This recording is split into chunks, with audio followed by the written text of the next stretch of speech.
कि चाइना ने 4 जगहों से अपने 5000 सैनिकों को LAC के यानी कि लाइन ऑफ एक्चुअल कंट्रोल को लांघकर भारतीय जमीन पर कब्जा कर लिया है। भारतीय जमीन पर कब्जा कर लिया है। डूब मरो मेरे देश की सरकार चलाने वालों, डूब मरो।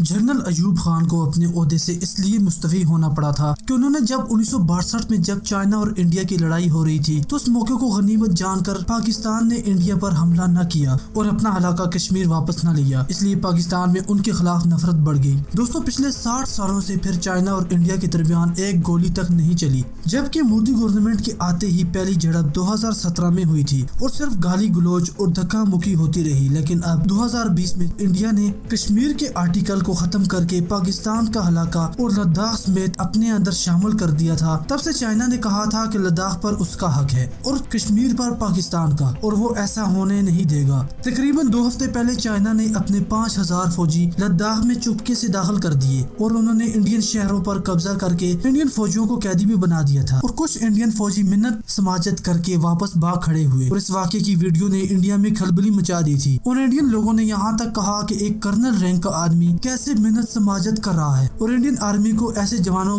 को भर्ती करना चाहिए जो डिसिप्लिन को बरकरार रख सके। दोस्तों, ये तो शुरुआत थी, लेकिन आगे जो हुआ उसने इंडियन आर्मी का पोल पूरी दुनिया के सामने खोल दिया है। शुरू में चाइना की फौजियों की तादाद कुछ 100 थी, लेकिन फिर 5000 कर दी और अब चुपके से लद्दाख में फौजियों की तादाद 7000 तक कर दी है और ये तादाद दिन ब दिन बढ़ रही है। मगर अजय शुक्ला के इस ब्लॉग के मुताबिक हजारों PLA के सैनिक गालवान घाटी के अंदर 3 से 4 किलोमीटर अंदर घुस आए हैं और ये अपने आप में भारत के लिए बहुत चिंताजनक बात है, क्योंकि चीन अब तक ये कहता रहा है कि गालवान घाटी का जो LAC का हिस्सा है वहीं तक उसका कब्जा है। दोस्तों, लद्दाख और सिक्किम बॉर्डर पर झड़पों का आगाज भी हो चुका है। बाज़ माहिरीन के मुताबिक चाइना को यह भी मालूमात थी कि कश्मीर में मुकम्मल लॉकडाउन करके इंडिया कश्मीर से आगे पाकिस्तान की तरफ भी आ सकता है और चाइना के सिक्किम में भी एक सड़क बनाना चाहता है और अब खुद इंडिया ने लद्दाख का एक बड़ा इलाका छोड़कर चाइना के हवाले कर दिया है। दोस्तों, चाइना ने इंडिया के अंदर घुसकर कार्रवाई करने का आगाज कर दिया है। 2 दिन पहले चाइना ने इंडिया के अंदर घुसकर 5 किलोमीटर का इलाका भी कब्जा कर दिया और इंडिया के 70 के करीब फौजी भी कैदी बना दिए। लेकिन बात यहाँ तक नहीं रुकी, चाइना अभी आगे बढ़ रहा है और चाइना काफी मिकदार में अब इलाका कब्जा कर चुका है। दोस्तों, चाइना ने कई इंडियन फौजियों को कैद भी कर लिया है, जबकि अजित कुमार डोवाल ने चाइना से उन कैदियों को छुड़वा दिया है और इंडिया ने अपनी आर्मी की बड़ी तादाद लद्दाख में भी पहुँचा दी है।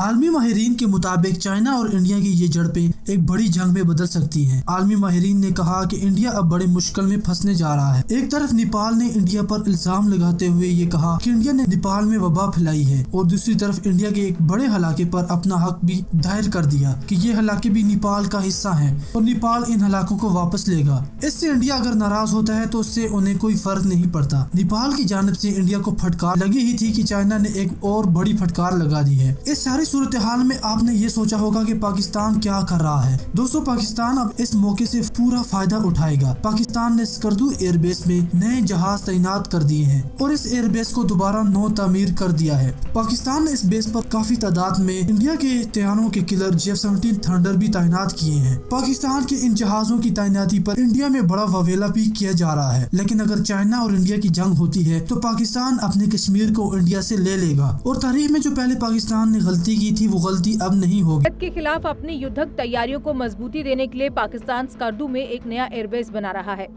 इस एयरबेस का इस्तेमाल पाकिस्तानी एयरफोर्स भारत के खिलाफ कर सकती है। हालांकि पाक की हर एक चाल पर भारतीय खुफिया एजेंसियां कड़ी नजर बनाए हुए हैं। हाल ही में ली गई सैटेलाइट तस्वीरों से पाकिस्तान के नापाक मंसूबों का खुलासा हुआ है। इस तस्वीर को ओपन सोर्स इंटेलिजेंस एनालिस्ट डेटरेस्फा ने जारी किया है। आपको बता दें कि हंदवाड़ा मुठभेड़ के बाद से ही पाकिस्तानी एयरफोर्स ने LOC के पास अपने F-16 और JF-17 लड़ाकू विमानों को तैनात कर दिया था। पाकिस्तान को डर है कि भारतीय सेना LOC पार कर नए सर्जिकल स्ट्राइक को अंजाम दे सकती है। इसी के डर से उसने सीमा पर हवाई गश्त को भी तेज कर दिया है। रणनीतिक रूप से POK के स्कर्दू में स्थित पाकिस्तानी वायुसेना के इस एयरपोर्ट का बड़ा महत्व है। यहाँ से श्रीनगर और लेह की दूरी मात्र 200 किलोमीटर है। यहाँ से उड़ान भरने के बाद पाकिस्तानी लड़ाकू विमान मुश्किल से 5 मिनट में भारतीय वायु सीमा में प्रवेश कर सकते हैं। हालांकि सीमा पर तैनात भारतीय एयर डिफेंस को वह भेद नहीं सकते। स्कर्दू के इस नए एयरपोर्ट पर अंडरग्राउंड फ्यूल स्टेशन और हथियार डिपो का निर्माण भी किया गया है। पाकिस्तान यहां से चीन पाक इकोनॉमिक कॉरिडोर की भी निगरानी करना चाहता है। बता दें कि स्कर्दू में पाकिस्तान का सिविल एयरपोर्ट पहले से ही मौजूद है। ये भी आशंका जताई जा रही है कि CPIC की सुरक्षा के लिए POK में स्थित इस एयरबेस का इस्तेमाल चीनी वायुसेना भी कर सकती है।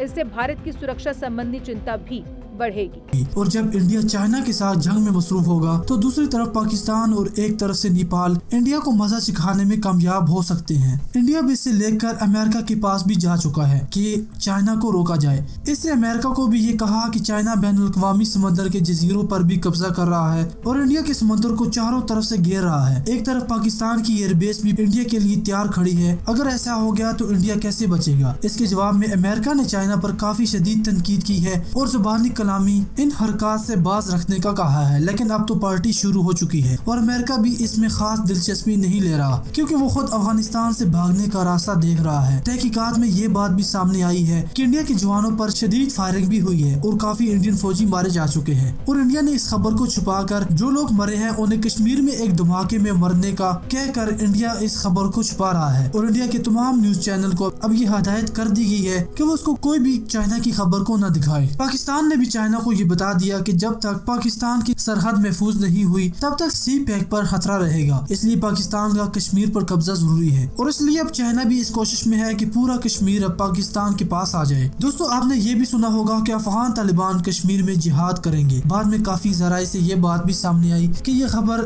झूठी है, लेकिन ये खबर झूठी नहीं है। असल में अफगान तालिबान को मुकम्मल हमायत चाइना की और पाकिस्तान की हासिल है और दूसरी तरफ अमेरिका के खिलाफ रूस भी अफगान तालिबान का साथ दे रहा है और रूस और चाइना के ताल्लुकात तो मुकम्मल तौर पर अब अफगान तालिबान के साथ है। अगर चाइना इंडिया की जंग शुरू हो गई तो अफगान तालिबान पाकिस्तान के रास्ते कश्मीर में दाखिल हो जाएंगे और गुरिल्ला कार्रवाइयां शुरू कर सकते हैं, जिससे पाकिस्तान और इंडिया के दरमियान एक बड़ी जंग का रास्ता साफ हो जाएगा और कश्मीर में जुल्म सितम काली रात भी खत्म हो जाएगी। दोस्तों, अब ये हुआ है कि चाइना ने गुलान नदी के किनारे 100 टैंकों को भी तैनात कर दिया है। ये चाइना और इंडिया की आजादी की बाद की तारीख में ये पहली बार हुआ है कि इंडिया और चाइना एक दूसरे के खिलाफ टैंकों का इस्तेमाल कर रहे हैं, जिससे अब बड़ी जंग के आसार मुकम्मल नजर आ रहे हैं। चाइना ये दावा करता रहा था कि सिक्किम के अंदर 5 किलोमीटर का इलाका उसका है, यानी ये चाइना का इलाका है, इसलिए ये क्लेम था कि चाइना इस इलाके को वापस लेगा और चाइना ने वो इलाका वापस भी ले लिया। लेकिन अब हुआ ये कि चाइना ने 5 किलोमीटर से ज्यादा का इलाका कब्जा कर लिया है और इंडियन सरकार ने ये कहा कि आपका क्लेम तो सिर्फ ढलवान घाटी तक था, यानी 5 किलोमीटर, अब आप इतने अंदर क्यों घुस आए हैं? तो आप अपने ही क्लेम से दस्तबरदार हो गए हैं। तो चाइना ने ऐसा जवाब भेजा है कि इंडिया का मुंह बंद हो गया है। चाइना ने कहा कि 5 किलोमीटर उसका इलाका है,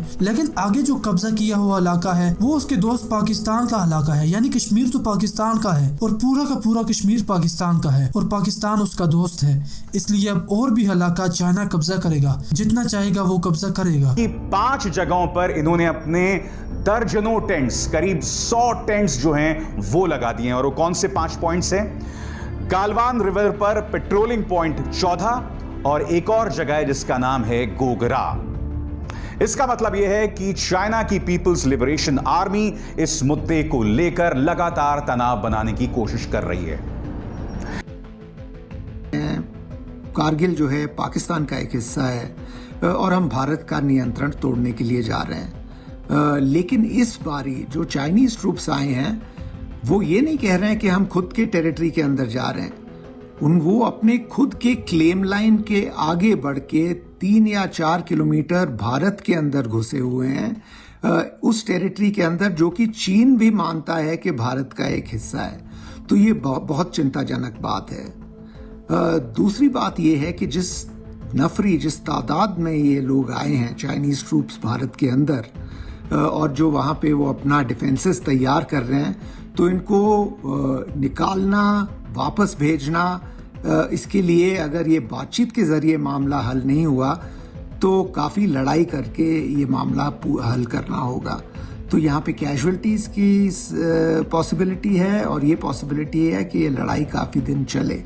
और दूसरी तरफ नेपाल ने भी इंडिया को ये कह दिया है कि वो उसके इलाके वापस कर दे। अगर वो इसके इलाके वापस नहीं करेगा तो नेपाल और इंडिया की सरहद पर भी झड़पों का आगाज हो सकता है। दोस्तों, नेपाल देखने में एक छोटा सा मुल्क है, लेकिन इसे छोटा समझने की गलती आप नहीं कीजिएगा। नेपाल की गोरखा आर्मी एक बहुत बड़ी बहादुर और दलेर कौम है। गोरखा आर्मी ने आजादी से पहले जब नेपाल की अंग्रेजों के साथ जंग हुई थी तब बहुत बहादुरी की दास्तानें रकम की थी। अब वो गोरखा आर्मी इंडिया के खिलाफ खड़ी हो चुकी है और चाइना की उसे मुकम्मल सपोर्ट है।